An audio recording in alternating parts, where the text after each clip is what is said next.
Good morning, dear children. Today we have to start Sahitya Sagar book, chapter 9, भेड़े और भेड़िए। इसका मैं आज सार बताने जा रही हूँ, समरी बताने जा रही हूँ। इसमें क्या बताया गया है कि एक बार वन के पशुओं को लगा कि उन्हें एक अच्छी शासन व्यवस्था अपनानी चाहिए। शासन व्यवस्था का मतलब कि ऐसे शासन व्यवस्था होनी चाहिए कि जिसके अंडर रहकर रूल्स रेगुलेशन के अकॉर्डिंग काम कर सके, कि वन प्रदेश में प्रजातंत्र की स्थापना हो। तो यह सुनकर पशु समाज में खुशी की लहर दौड़ गई। सुनकर सारे पशु बड़े खुश हुए कि भेड़ों की संख्या अधिक थी। उन्होंने सोचा कि अब तो हमारा डर दूर हो जाएगा, क्योंकि अब कोई भी किसी को नहीं सताएगा अगर वन प्रदेश में प्रजातंत्र की स्थापना हो गई। और उधर भेड़ियों ने सोचा कि अब उन पर संकट आने वाला है, क्योंकि उन्हें पता था कि भेड़ों की संख्या अधिक है और उनका ही बहुमत होगा और वो हार जाएंगे।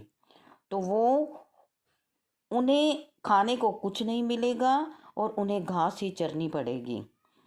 तो एक दिन बूढ़े सियार ने भेड़िए को जब उदास देखा तो उसे पूछा कि माई बाप, महाराज आप ही हमारे माई बाप हो, क्योंकि वो बूढ़ा सियार भेड़िए के ही चापलूसी करता था।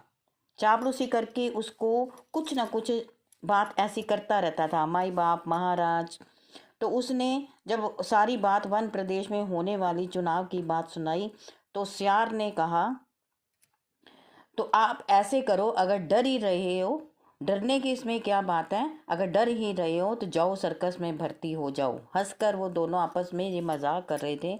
तो भेड़िया बोला कि वहाँ भी शेर और रीछ को लिया जाता है, हमें तो कोई वहाँ भी नहीं पूछता।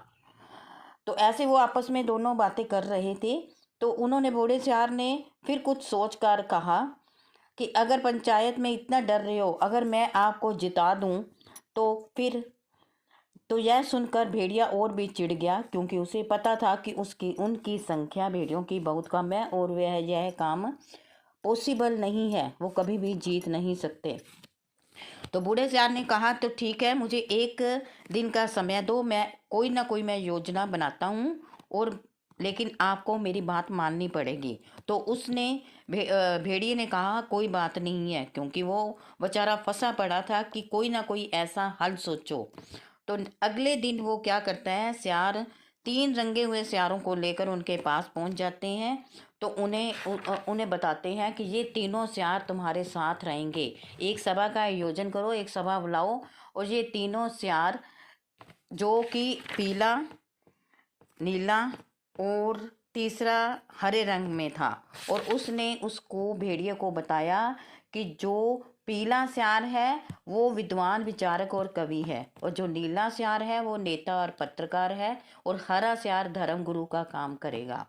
और जब सभा होगी, वो भेड़िए को समझा रहा था सियार कि जब भी मीटिंग होगी, जब भी सभा में सारे इकट्ठे होंगे जानवर, तुमने अपनी आंखों को नीचे रखना है। कभी ये ना हो कि तेरी हिंसक आंखों को देखकर सारे जानवर भाग जाए। तो वो उनको समझाता है कि ये जो तीनों मैंने दिए हैं, ये पीले वाला सियार और नीले वाला और हरा सियार, ये तेरा ही गुण गाएंगे, तेरा ही नाम बार बार लेंगे। और तब तीनों रंगे